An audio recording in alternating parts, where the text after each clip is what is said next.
Ketua Umum Relawan Projamin Ambrosius Nababan ditahan Barreskrim Polri terkait unggahan foto mantan Komisioner Komnas HAM Natalius Pigai. Ambrosius Nababan ditahan usai diperiksa penyidik kasus dugaan diskriminasi ras dan etnis. Saudara Gubernur Jawa Timur Khofifah Indar Parawansa memindah tugaskan oknum guru SMA di Jember yang rasis kepada siswa asal Papua. Hari ini Kapolda Jatim Irjen Pol Luki Hermawan merilis tersangka rasisme di asrama Papua. Dan ada beberapa nama yang sudah kami 6 orang sudah kami kirim ke imigrasi. Saat itu oknum guru menyuruh siswanya asal Papua maju ke depan kelas karena tidak mengerjakan tugas. Oknum guru menyuruh dengan diselingi kalimat berbau rasis yang menyinggung perasaan siswanya. Kehidupan etnis Tionghoa di Indonesia terus mengalami perubahan seiring kerusuhan Mei 1998.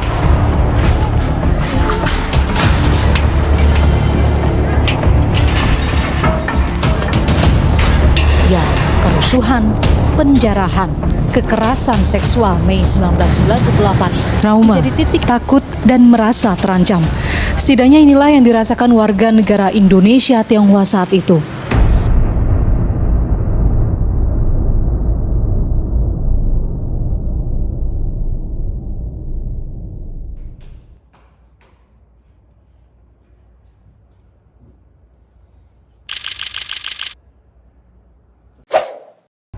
Nama saya Jessica, saya lahir dan besar di sini. Namun, kadang orang lain memanggil saya dengan sebutan Cina atau Sipit, seolah-olah itu merupakan bagian dari nama saya. Mungkin mereka menganggap itu hanyalah candaan, tetapi tidak menurut saya. Nama saya Matthew. Saya punya rambut yang ikal. Saya punya gaya bicara yang tinggi. Tapi, banyak orang-orang yang komentar atas kita orang punya intonasi nada. Pertama-tama sih saya anggapnya santai ya. Tapi lama-kelamaan capek juga di komentar orang banyak-banyak.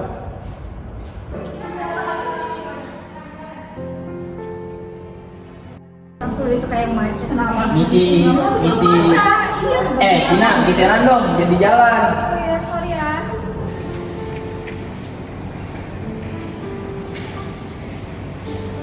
Masih banyak orang yang menganggap Cina itu kaya dan pelit.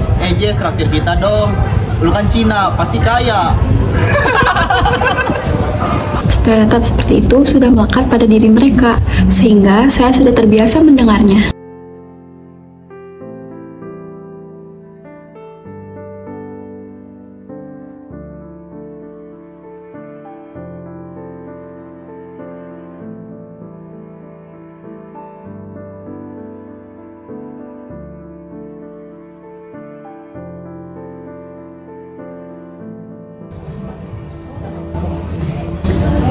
Guys, kenalin nih teman gua Matthew. Matt, lo bukannya dari timur ya? Kok bisa sampai sini sih? Gimana caranya? Loh, ada yang namanya transportasi umum kakak. Lagian saya telah keberatan ditanya-tanya. Tapi saya warga Indonesia juga toh. Saya pantas ada di mana-mana.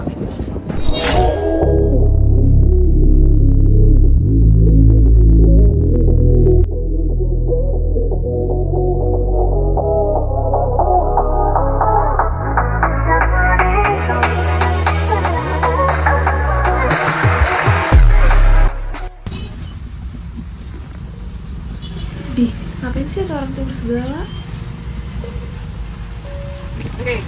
Kita orang lelah lah. Kita orang juga manusia. Kita orang banyak dikomentari orang-orang di sekitaran kita hanya karena kita berbeda.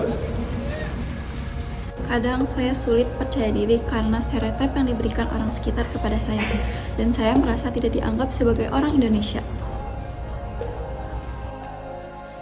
Rasisme dapat memengaruhi kesehatan mental.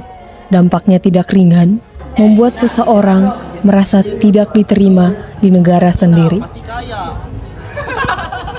Saya telah keberatan untuk tanya-tanya.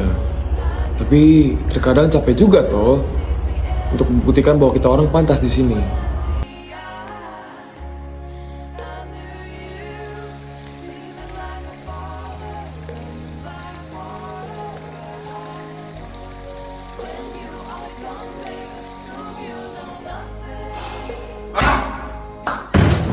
Indonesia telah memiliki payung hukum, seperti Undang-Undang Nomor 40 Tahun 2008 tentang penghapusan diskriminasi ras dan etnis, serta mandat Komnas HAM untuk memantau kasus-kasus rasisme. Tapi hukum tidak cukup tanpa kesadaran publik.